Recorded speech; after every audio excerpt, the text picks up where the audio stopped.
overseeing the counseling department here at Chatham High School as well. So tonight is, I think, going to be a special event and definitely a very informative event for all of us. As part of our tradition in terms of supporting students in the college search and application process, besides our grade level conferences, each year we try to put together some other outside resources to come in to speak with our families. And so this year, the counselors and I were able to secure a panel of college admissions reps from the schools you'll see listed above. And we're going to take part in a panel discussion where we're going to ask sort of semi-structured interview. We have some set questions, and we may take it down a few different paths based on the responses. And then we'll have a short time at the end for some questions from the audience as well. So with that, I'm going to introduce you to Mrs. Slate, our college and career counselor, who will be moderating our panel tonight. Thank you, Mr. Walker. Hi, everyone. Thanks for coming. So before we get started and diving into our questions, I first want to give an opportunity for our lovely guests who joined us tonight to just share a little bit about their schools, their institutions, in case you're not super familiar. And then we will be, like Mr. Walker just said, diving into the majority of our panel questions. But I just want to we'll start with Megan here from Stevens, if you don't mind. Thank you.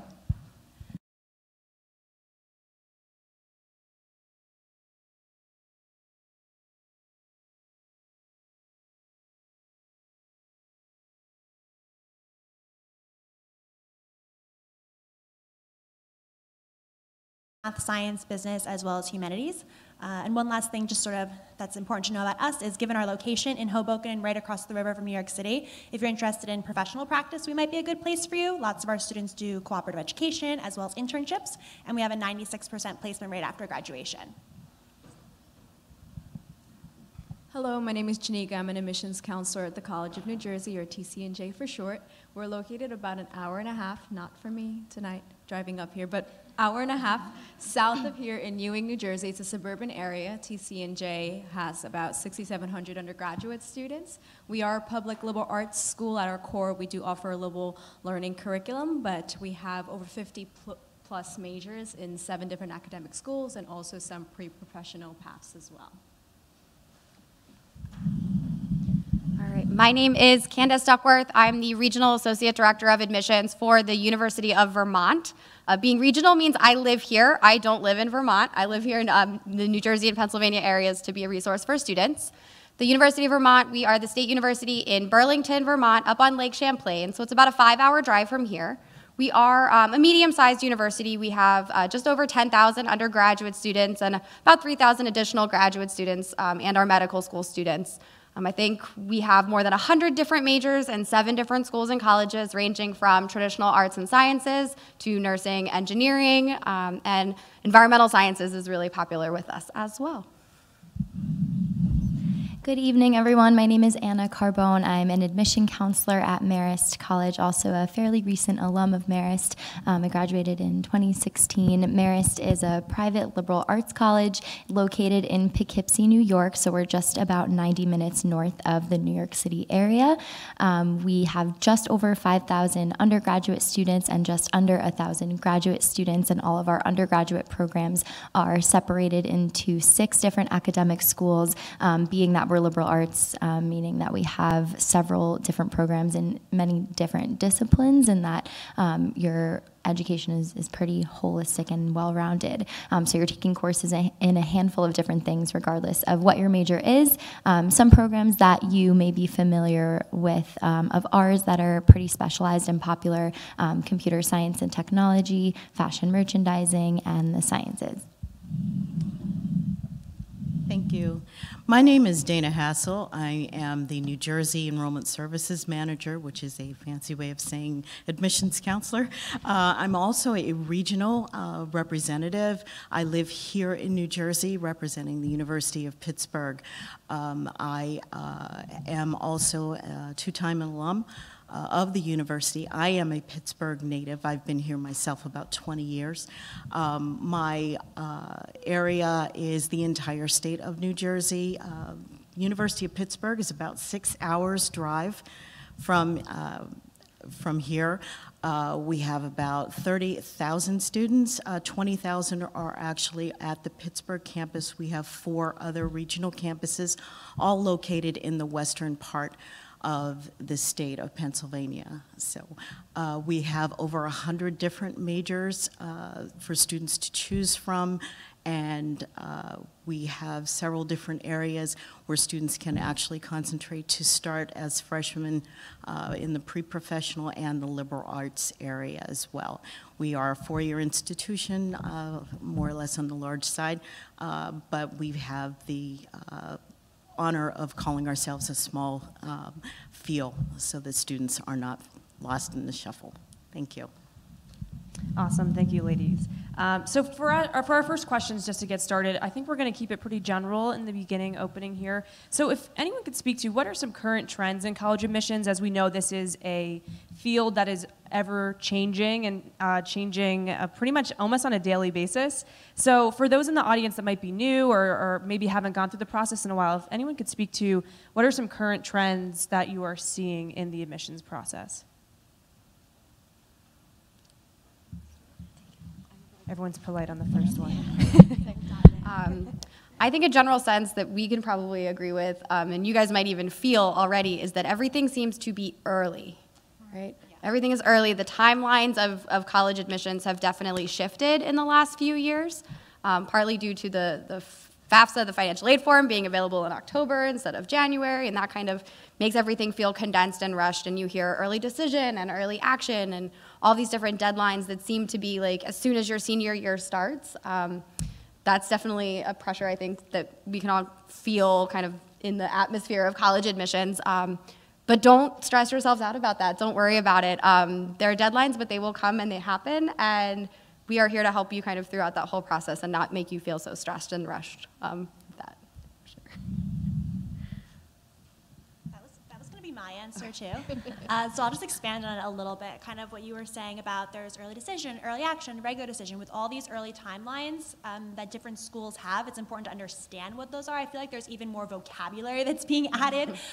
So it was a little bit complicated to start, and now it's becoming a little bit more complicated in some instances. So make sure you really understand what it is that you're kind of signing up for. So for example, my school is early decision, so that's the binding one, right? So that if you apply early decision to a school, you're telling that school if you're admitted, you will enroll, versus there's early action, which is more flexible, perhaps. And also just, we were speaking about this earlier, you know, people feel, I think, there's more and more stress related around the college search process as well. And it's really our hope and our job to sort of help you through that process, to understand our school, to understand yourself a little bit better, and to understand where that best fit might be for you. I think going along with your idea just means you maybe have to start thinking about it a little bit sooner in terms of where it is that you want to visit and what type of school you want to go to, just that you give yourself enough time to do it in as cool, calm, and collected a way as possible. Great, thank you. We try our best to emphasize students finding their fit, and we talk most recently with our juniors about that in their gym classes. Can you guys offer some advice about speaking to finding your fit? What are some criteria that should be considered when finding the right fit? Really, what are the highlights they should be focusing on?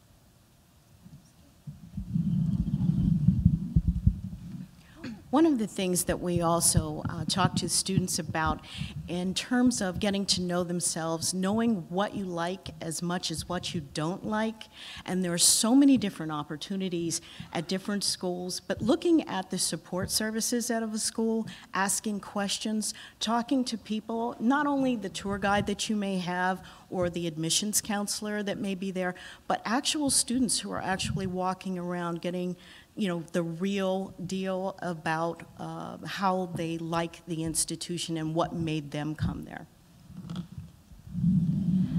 Yeah, and if I could just add on to that, I think one really important component to fit that I'm sure we can all agree on is something like size. I think that when you're applying to schools, it's important to keep an open mind and take the time to visit schools that fall under many different categories, small, medium, large, liberal arts, or if you're looking more towards technology, don't, close yourself off to anything too early, and kind of just going based off of what was just said in terms of really getting to know what the student body is like at any institution. I think it's fair to see an institution as having its own persona in a sense, and having a close friend or a family friend or a cousin who went to a school that was a perfect fit for them doesn't always mean it's going to be a perfect fit for you. So if you think that someone recommends an institution to you, go check it out. Take the time to really observe. If you have the opportunity to sit in on a class or shadow a student, are the students that currently attend that institution students that you could see yourself befriending or being in class with? So I think it really comes down to the nitty-gritty of knowing what's important to you on a lot of different levels, and not comparing yourself too much to anyone else in the process, because it is a very individualized process. I can even elaborate a little bit further in size. Geographical location, not just for the weather, but how far away from home you are. I think everyone growing up has like notions of like, I'm gonna go across the country for college. But then you have to think of the practicality of flying home for different holidays. How do you move your stuff there? And things like that. Do you rent a storage locker over the summer? So there's lots of little things like that to consider, as well as the overall vibe of the institution. Besides, do they have their major that you want? But are you the type of person who wants to go to a football game with 20,000 students and cheer on the team? Or are you more interested in what sort of academic opportunities that school have? Those are definitely things to consider. And I had somebody tell me one time, when they visit colleges, they look for the pajama factor. Which just means that you are comfortable enough in that environment that it is somewhere that you could be walking around in your pajamas. Not to say that you would, or we recommend that, but it's somewhere that you feel comfortable enough. If you had to jump out of bed and run to class and you were still in your pajamas, that would be okay. Yeah. I've never heard that. That's a good one. That was a good one. I like that.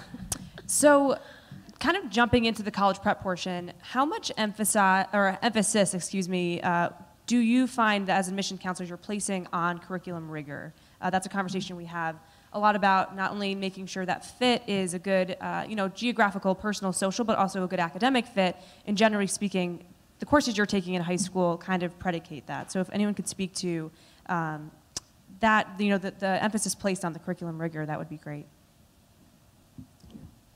So in reviewing your application, we, at TCNJ at least, and I imagine a lot of these institutions, we look at students in the context of their high schools.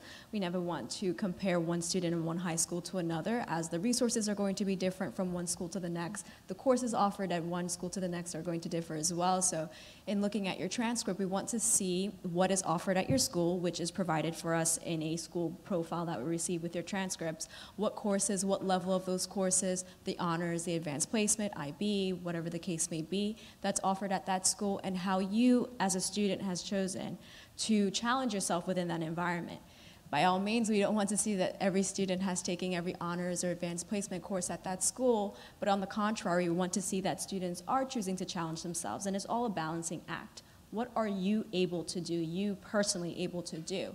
If you've gotten a 99 in every college prep course you've taken for the first 2 years of high school, that tells me that you can challenge yourself a little bit more by taking the next level up. So we want to see that, not to put more pressure on students, but you're going into an academic environment. Above all, college is a place for you to learn. It's going to be an academic environment, so we want to see also that students are prepared for the environment that they're going into, and realize that you're one applicant of many. And so perhaps, you chose not to challenge yourself, or you didn't find it necessary at the time, but you're also competing against a whole lot of other students who may have done that and decided to challenge themselves, or taking a rigorous curriculum, rigorous for themselves, right? So we want students to be prepared in several different ways, and that will be one of them. Yeah. Just to go off of that, when picking the courses that are right for you, if your school does offer, let's say, 5 AP classes, and you want to go to school to be a political science major, you don't necessarily have to add in AP biology and chemistry and physics and all of those science courses. We want you to be picking the courses that are relevant to you, that you are interested in, that will prepare you for that college learning environment. So you don't have to take every single class just because it says AP or anything like that, for sure, but that you're taking the ones that are relevant to you and applicable to you is great. If I could just quickly add on to that, in in choosing your curriculum going into maybe your junior or senior year or what have you, we also, we don't necessarily want to see you taking a handful of college level courses that you're not having success in. At the end of the day, we're all on your team, we're all rooting for you as well, and we want you to be successful and feel confident in the coursework that you're doing. So if you really, if you think that AP Calculus is, yeah, maybe you can get through it, but you don't think that, you can get through it successfully, that would be an example of a time that we, using the word balancing act, I think is a good way of saying it. So, pushing yourself within your own limits. And I think what you learn in these 4 years that you're in high school are, you get familiar with what those limits are so that by the time you get to your junior and senior year, you have a better idea of what really makes sense for you. But we still want to see that you're having success in those courses and that you're enjoying them and working hard in them. Awesome. So similar to that, with standardized testing, kind of a highly contested topic nowadays, definitely one of those current trends. Can you speak to the significance? I know every school up here might have different experiences, but if you could speak to the significance of test scores in your admission review process and maybe how you've seen that potentially change or maybe see that changing in the future.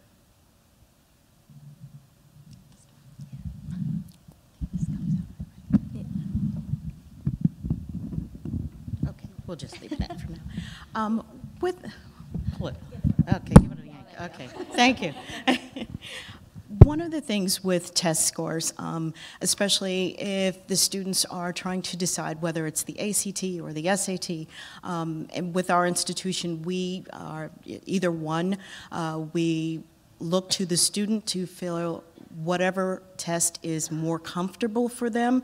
If you haven't had much success with one, you might want to try the other. But the overall thing is test scores are, I think, for the most part, going to be a part of the review process, but they are not the be-all and end-all of the review process. So we want the students to experiment with the test, to maybe take either one, both of them, more than one time, and we super score, as some of my colleagues may as well, so that we are going to help you to present yourself in the best possible light.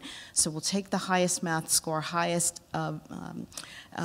evidence-based reading and writing score. I almost got caught up in the old words. And put those together to make the best score for you, because we, like it was said earlier, we want to help you to present yourself in the best possible light, and with the test scores being an essential part of the review process, we're here to help you to do that by suggesting some alternatives, either taking one test more than once or taking a different test altogether. So I kind of just want to offer a contrary perspective, and this is hopefully helpful for you to see how schools differ in their review processes and what they offer at their college. Marist, for example, is fully test optional, really in the truest sense of the word. So I'm not saying that means you shouldn't take any test at all and only apply to Marist or a school that is test optional. But if you take the exams, whether it be the SAT or the ACT or both, and you find that at the end of the day your transcript is truly the strongest reflection of the coursework, of the academic achievement that you've had over the past 4 years that you've been in high school, we do not require test scores. And on our end, I can say for us that it really doesn't have an impact either way, whether or not you decide to submit your scores. If you do decide to submit your scores, then they will be considered as part of the process, and they will, they'll hold some weight, still not the end-all, be-all. But if you don't submit them at all, then, we're going based off of everything else, and you can't be penalized in any way whatsoever if you don't submit them. So I think it's just interesting to kind of see different kinds of institutions and what they prioritize and their measures of that. But I would still suggest certainly taking all of the tests and you deciding for yourself what speaks to your achievement in the best way possible. And if you think that your test scores are actually a stronger reflection of your accomplishments, then go ahead and submit those, and we'll make sure to review them accordingly. Thank you for highlighting the two sides to that, right? Test optional and then schools that are requiring test scores. We definitely see that some students feel their test scores are a great representation of who they are as students, while others might not. And so it's great to see that there are those two perspectives out there. So, and while we're still on the topic of criteria in terms of application review, we'd love to hear about your perspective on letters of recommendation. So the most common, or generally speaking, your school counselors writing and submitting a letter of recommendation, and also teachers are what we are asking to submit letters of recommendation as well. If you have experience with maybe someone else, and if that you found that was helpful, maybe a coach or a minister or something along those lines, if you could speak to that topic, please. So letters of recommendation, at least for TCNJ and many of the institutions here, are part of the review process. I will speak for TCNJ. It is not going to be the component of your application that gets you into the college, and I really do not have a preference between a school counselor's recommendation, a teacher's, or someone outside like a coach or a spiritual leader, etc. But the recommendation letters that I love are the ones who are telling me something about the student that I may not know otherwise. Any recommendation letter that gives me a character reference. Some teachers may say, here's a story that describes Clark. Every time he comes into the class, he has a smile on his face. And those things that tell me a story, that give me a deeper view into the student, those are the recommendation letters that are most useful for us, so we get to know a little bit more about the student's personality from someone else's perspective. So that's what we value, just information about the student that we don't know otherwise. Yep. And I think it kind of, letter of recommendation speaks for itself.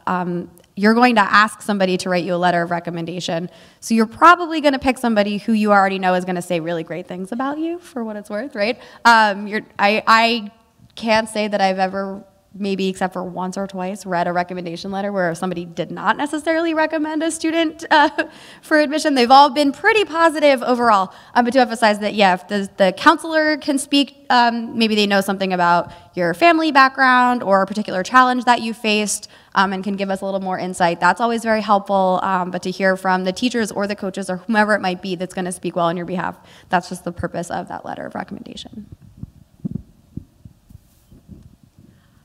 University of Pittsburgh is one of those schools that does not require letters of recommendation. In fact, we don't encourage them, and most likely for that reason.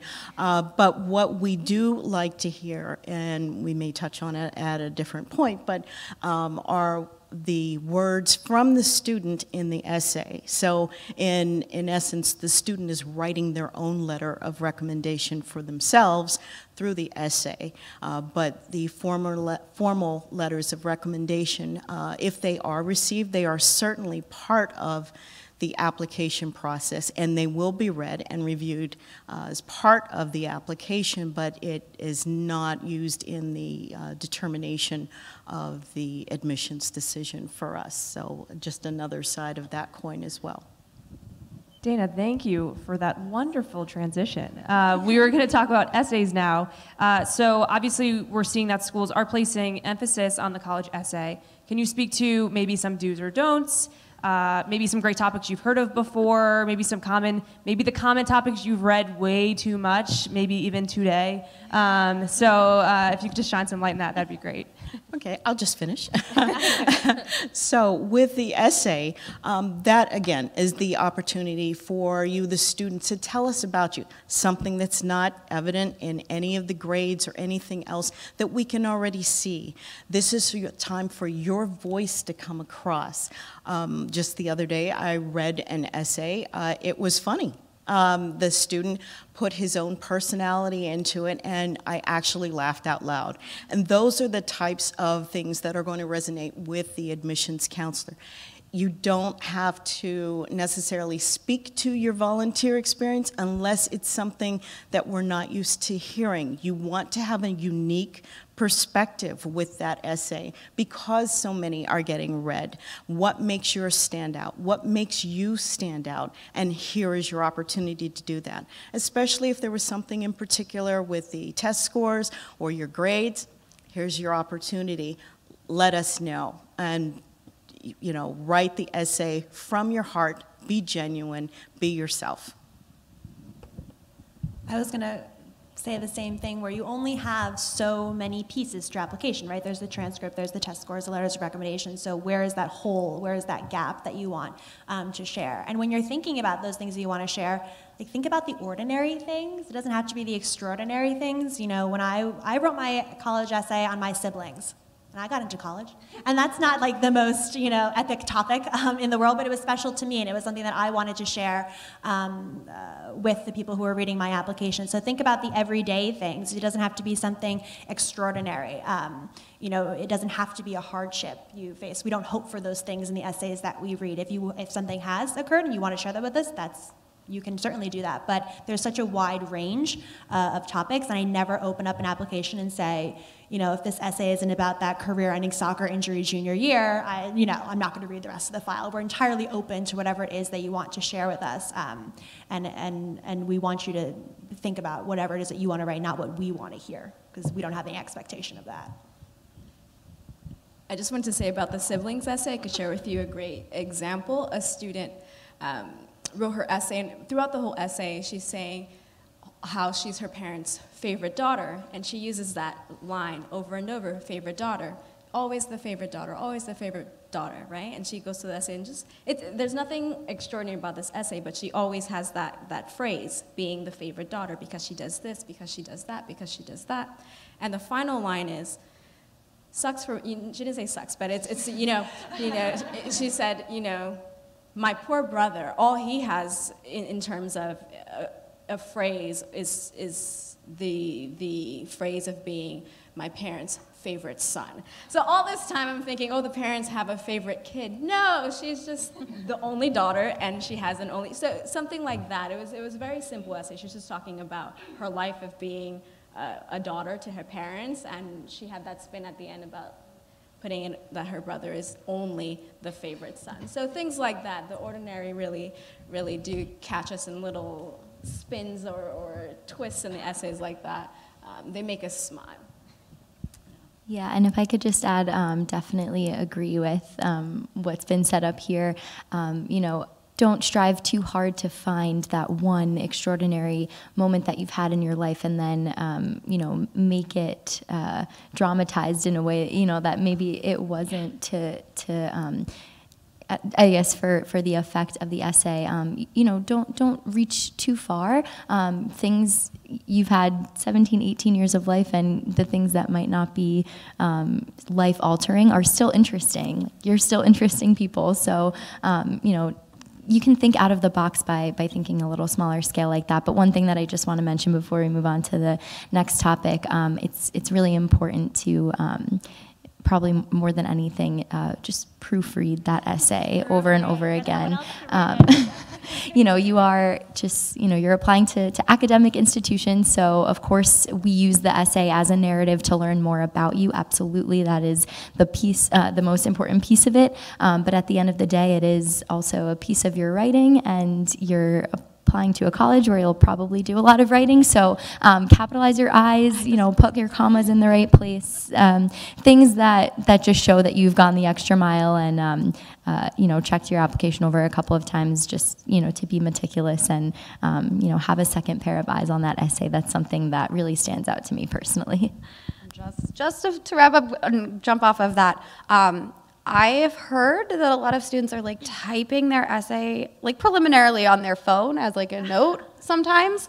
So when you do transfer it to the computer or your Common App or whatever it might be, just make sure the formatting goes okay, because I'll get a couple sometimes where it's instead of the quotation marks, you get a weird symbol and things like that come over kind of goofy. So just the proofreading, taking the time to make sure you're not writing LOL or anything like that, which you laugh at, but we get it. I read some like that. So yeah, it's always, so make sure you do proofread, and talk about yourself. We want to hear about you. So it could be some great thing that your parents did, or a family member experience, but talk about yourself. I think those are always the things I want to know more about you. Yeah, it's more impactful that way. Yeah, and you don't want to read an essay, Candace, that says, "Dear University of Pittsburgh," yeah. Right? Yeah, that too. Not from teachers either. Get them for teachers. Oh, from teachers, yes. Okay, thanks for speaking to those kind of criteria for the application process. One topic we did want to touch upon another really kind of buzzword topic that's been trending, as the kids say, demonstrated interest. Not sure if any of your schools participate in that, if someone could kind of shed some light on what that is for those in the audience who might not know that or haven't heard that term before, and if your institution does, I guess, participate in demonstrated interest or use that as a tactic, if you could speak to how that is used in your admission process. Absolutely. So I think every school does have a different view on this, and it plays a different role in every institution's review process. I can certainly speak to Marist and schools in a similar vein with similar practices. To us, demonstrated interest is very important, and the reason why is to actually kind of go back to that topic of fit. So you can, apply to a college and write in your essay about why you want to go there, but if you've never been to the campus or you've never had an interaction with a student or an admission counselor, and you've just really had no interaction with the college whatsoever, it's very difficult for us to gauge whether or not you actually think that you might be a good fit, because you can think you're a good fit based on what you read on the internet or what you hear from other people. But for us, demonstrated interest really comes down to actually helping you in that sense. We can think you're a great fit for the college even if you've never been there, but how can you really get a gauge of whether or not you're personally a good fit for the school if you've never spoken to anyone there or gone to see it for yourselves, especially if you're coming from an area that's less than 2 hours away. That's something that we take into consideration, and we of course know that life is busy and you don't always have the opportunity to take a day, an afternoon, or a Saturday morning to come and visit a campus. But we're also looking at it in the context of we have international students and students from the West Coast who come fly out for the weekend. So think of it in that sense. For us, I think demonstrated interest is important because it comes down to making sure it's a good fit for both parties.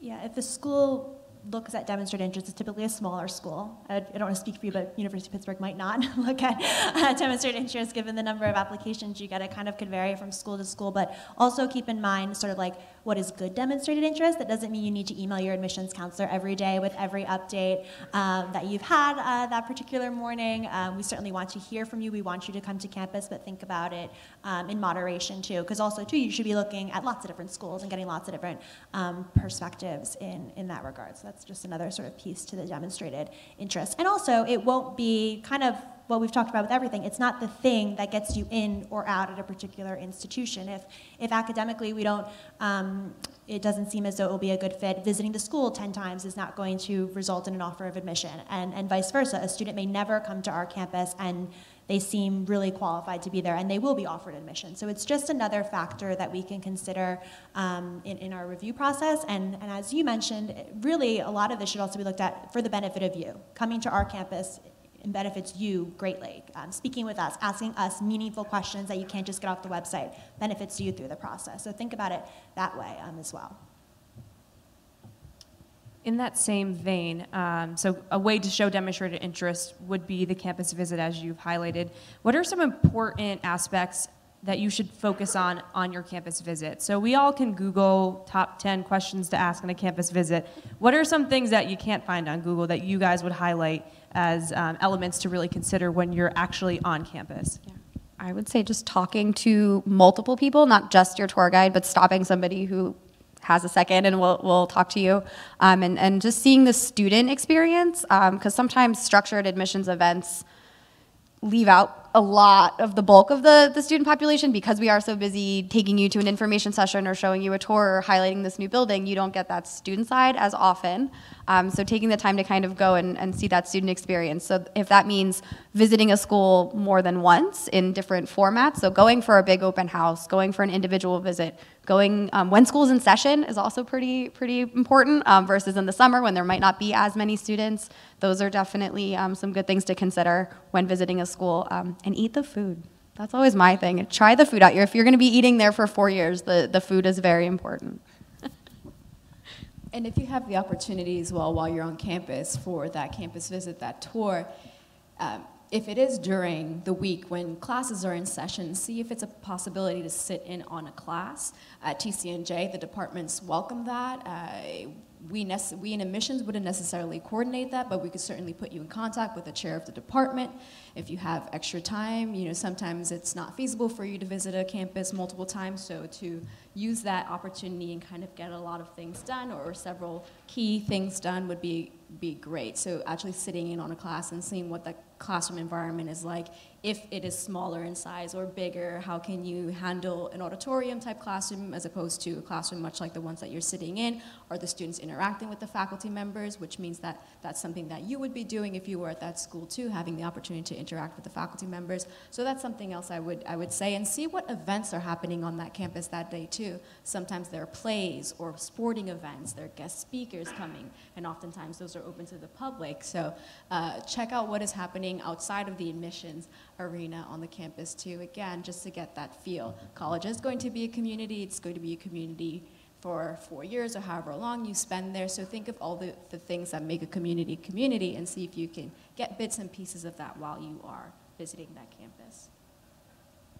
And then I would just add to that also, if you have time, because I know sometimes you're doing like 2 or 3 visits in a day, depending on where you are, try to get out into the area outside of campus as well, because you're going to be spending time there too. So us, for example, we have a traditional campus, but we're entirely open to the city of Hoboken. So if you visit our campus, we would suggest you take a walk down Washington Street and see if that feels right to you too, because you're going to be living in that community as well. It's going to be a part of your experience. And my father always picked up the school newspaper. He always did that whenever we would go visit schools. He always thought it gave a really good insight into the campus at that sort of particular moment. So I still pick it up for him when I go to my alma mater. Great, thank you. We do want to save some time for audience questions, if there are any, but before we do open that up, I do want to give you guys an opportunity to say maybe final words, advice, things that you've been dying to share that maybe we didn't cover at this point. Putting you on the spot a little bit.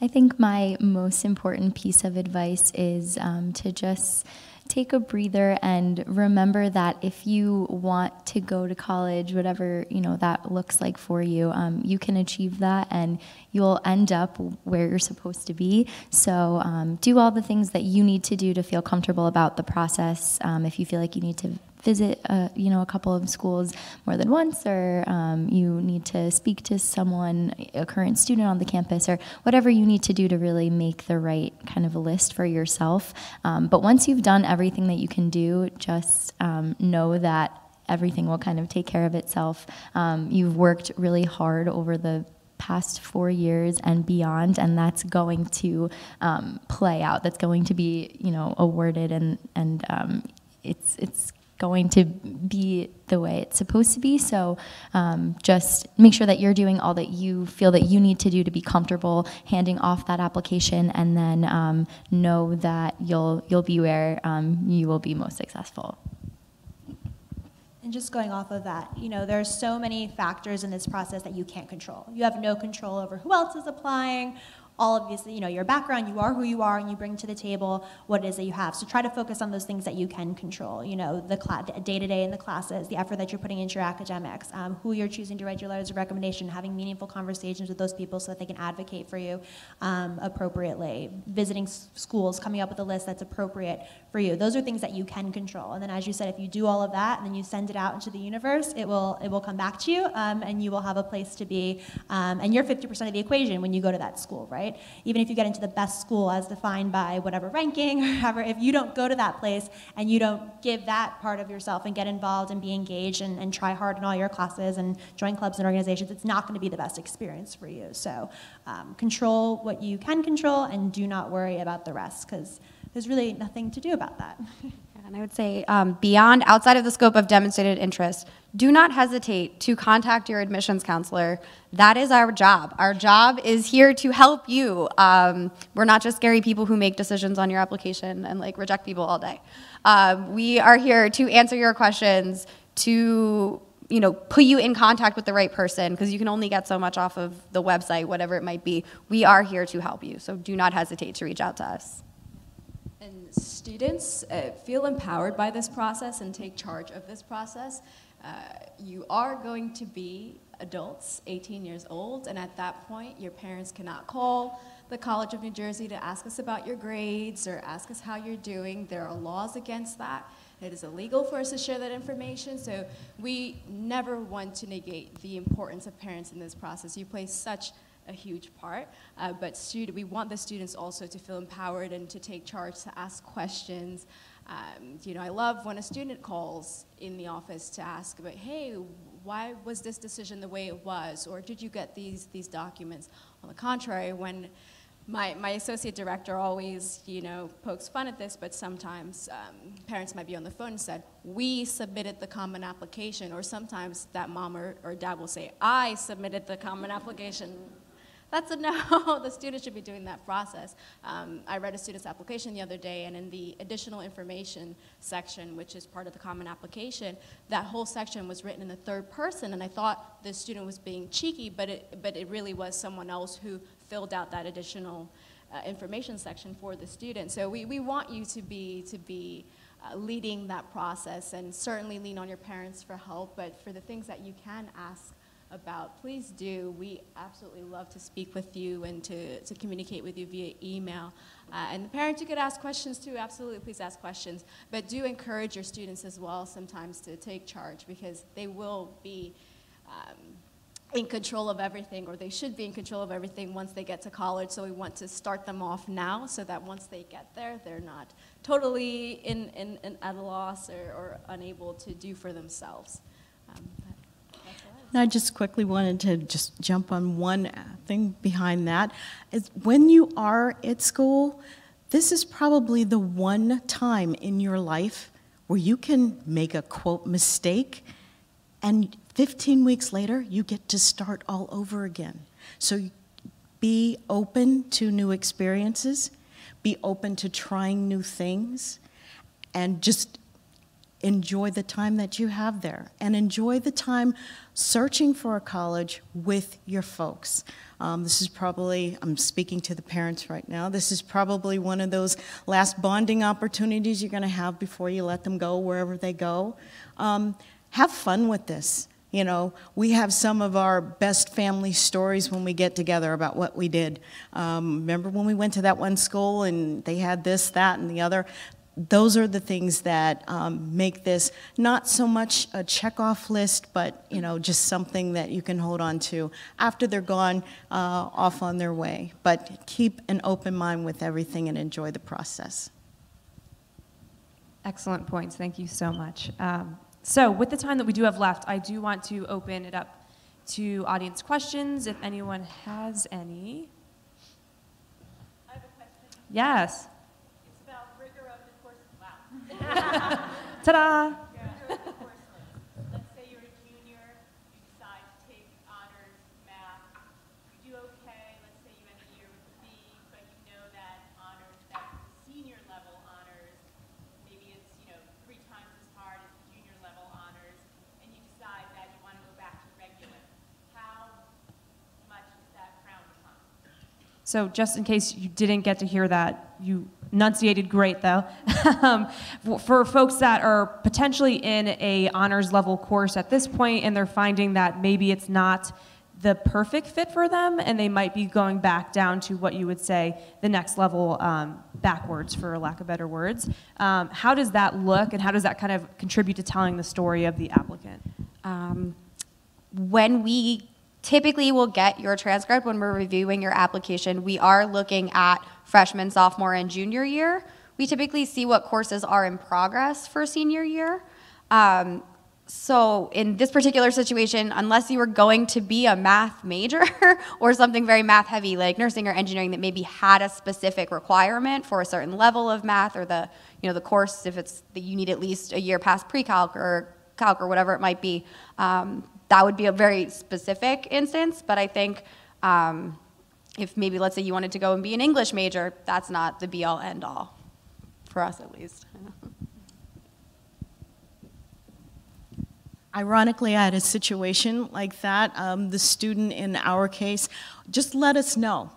because if we're looking for a particular class and it's not there and we're a little confused, we just want to know what's going on, and we won't have a negative interpretation of that. In fact, in some cases, just the opposite may be true. Like, wow, the student has come to the realization, okay, this is a little bit out of my league.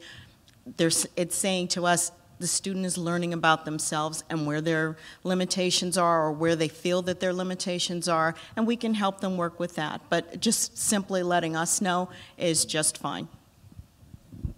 I could just add quickly, I think going back to just the self-awareness piece, I think that is something that in a story like that, you're taking the approach of knowing what your strengths are and then acting on that, and you still took the opportunity to challenge yourself, and that is shown by the fact that you maybe took that course junior year or earlier, but we were just talking about taking charge and taking initiative, and I think something that's a little more general to speak to is that more information is always more helpful for us. If you are worried about how something might be perceived and you want to make sure that we're aware of, why you did a certain thing, whether it be academically related or not, give us that context. It gives us more to work with in terms of understanding you in the context of your life and your story. So there is an additional information section on the Common Application.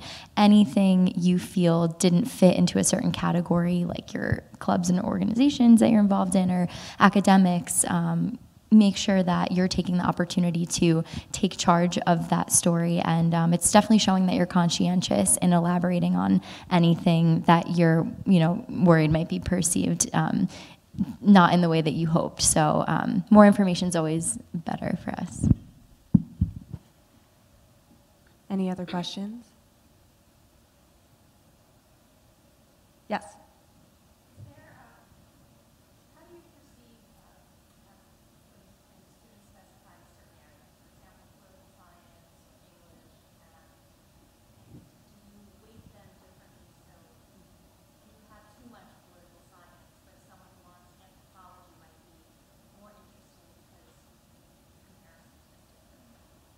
So the question is kind of the conversation around the perception of a student implying a maybe specific major, area of interest. How does that weigh into the kind of the decision-making process versus comparing other elements? Maybe, for example, that was used a student that's interested in political science, but the school might be looking at this anthropology student and saying, oh, that's kind of interesting. We haven't had that. Would you say that's about right?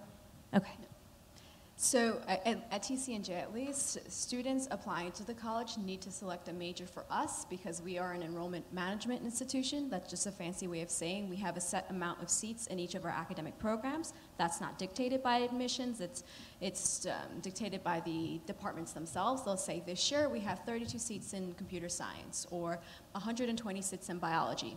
Based on that and past years' data, we do our best to manage how many students we are accepting into those academic programs. So the major is a part of our process because we try not to over-enroll into a certain program. So it wouldn't be the case that this major is more interesting than the other, but if we have a set amount of seats and a very large volume of students applying into that one program, then at that point that program is going to be a little bit more competitive, and it wouldn't be a perception of the student really, but it would make it a little bit more difficult for students applying to that program if we have 1,200 applications for nursing and a 25% acceptance rate as opposed to a program where we don't have as many applications and we do have a little bit more flexibility with opening. But every school is different. That's just TCNJ. Some schools do not even look at the major necessarily that you're applying into because you could apply undecided. They're accepting you into the college as a whole,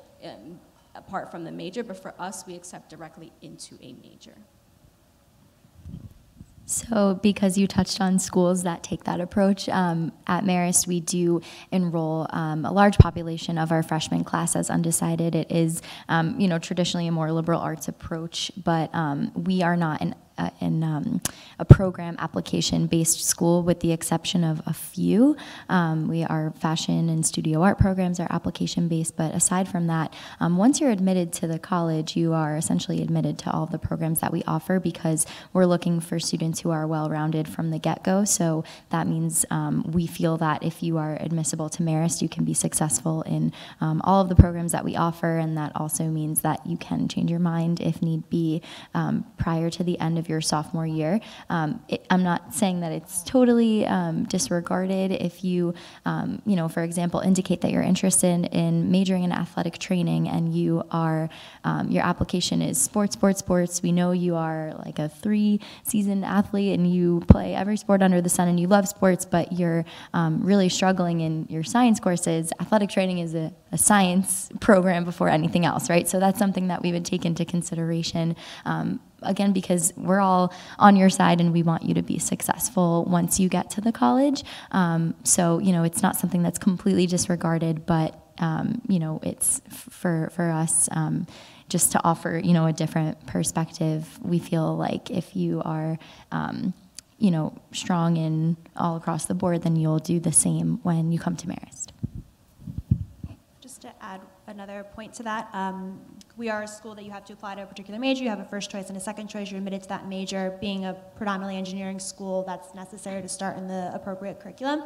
But what I will say is, and I would be willing to bet this across the schools, is we're always monitoring that. So for example, computer science is becoming so popular. So many students want to study computer science. So we're getting a lot of really qualified computer science candidates. So we're saying, let's make our computer science department bigger. Let's hire more faculty. Let's work on the facilities. So we're also always trying to, because we don't want to be having to make those decisions between really great students just based on area of study. So are there areas that we need to expand upon as an institution, because that seems to be where the interest is. We're getting some really strong applicants from those particular areas of study. So we're always monitoring that as well as best we can. And also, even being an engineering school, you still have 2 years to officially declare your area of study. So there is flexibility within many of our programs that you can, so look for a school that has like 2 or 3 things you can see yourself majoring in so that you can figure it out once you get there.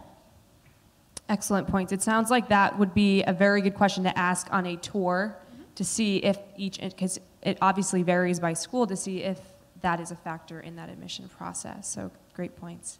Any questions? Yes. Outside of academics, what would you say is the best way for students to set themselves apart in the application? All right, so outside of academics, what is the best way for a student to set themselves apart? By being yourself. There's no one else like you, honestly. It really is. I think we get caught up in a lot of different components, and that's no fault of your own. It's just the structures that are in place. But one of the best things about the college application is the human side of it. We forget about the human side. There are a lot of numbers being thrown around, but there are people behind those numbers. So just hearing a student story that is very unique to that student, that is really what sets students apart. We don't want you to go into special programs just because you think it's going to be really cool for you, or to take several trips across the world because you want to be seen as that world travel student. That's fantastic if you do that. I love travel too. But at the end of the day, it really is about telling your story. So that's my bit. Yeah, I think definitely if you have the opportunity to be engaged in your community, you should take advantage of that, but let the choices that you're making in high school really be driven by your interests and your passions. It's clear to us what a student is really excited about that they're involved in, and maybe not so much. And that doesn't mean don't test the waters and try what is available to you. But if you have one thing that you really, really love, and that's kind of your one direction, that's okay. But really let us know why you're on that path or why you really love it. Kind of just going back to that, more information is always better, because you might not have the opportunity to meet someone face-to-face or interview or something along those lines, depending on the college that you're applying to. So do what you can. We are humanizing it as much as we can from behind a desk or a computer screen, but knowing that that's how we're reviewing your applications, try and give us as much as you can to provide us with the context of you. Yes, in that first row in the second section. Yeah. How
So essentially summarizing and expanding upon the last question on when we have schools that do have those high application numbers, and there is that human side to the admission process, but when there are those large amount of numbers and there are only so many spots, what does actually differentiate and kind of break that down?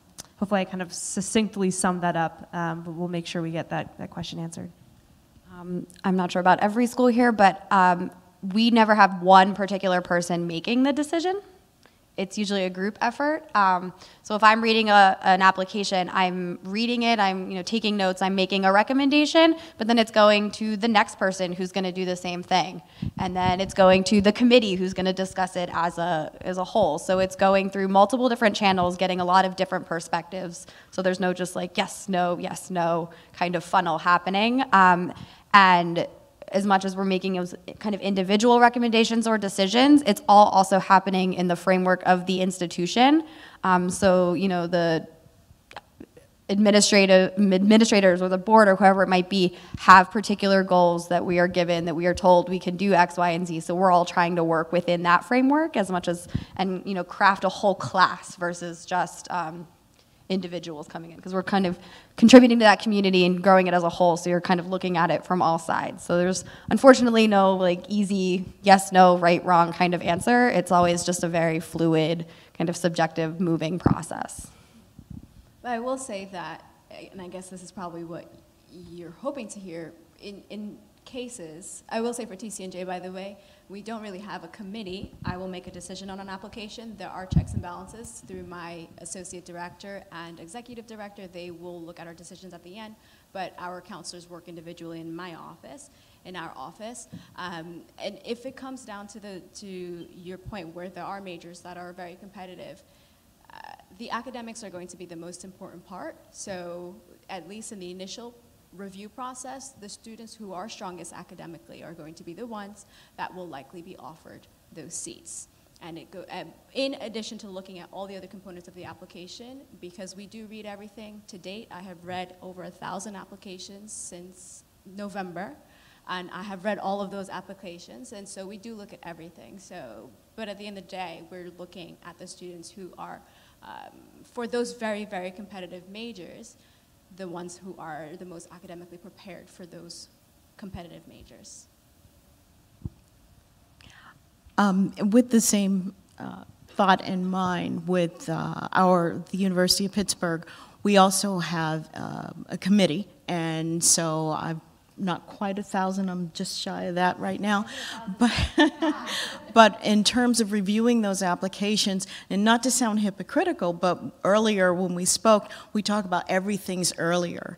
We have rolling admissions, so for those students who get their applications in as soon as their senior year starts, or is the summer, late summer of their junior year, getting those applications in and they're being reviewed. If a student's admissible, they're admitted. We're not looking at the numbers, so to speak, but we do have the numbers in the back of our mind, so that we encourage the students to get the applications in as soon as possible so they can get that early review. Right about now, because we have the rolling admissions, all of our classes are filling up. We have the general class size for the arts and sciences, but our pre-professional programs have very limited numbers of students that they can accept. And so the students who are in those programs, the engineering, the nursing, the computer science, and the business, the more competitive those students now are the ones that are getting in. So if a student applies early, they have their best possible foot forward in terms of getting reviewed and getting admitted, because everyone still has until that May 1st deadline before they have to commit. So each of us all have all those students to review and get back to as well. So I hope I didn't confuse you with that. But did I answer your question? Okay.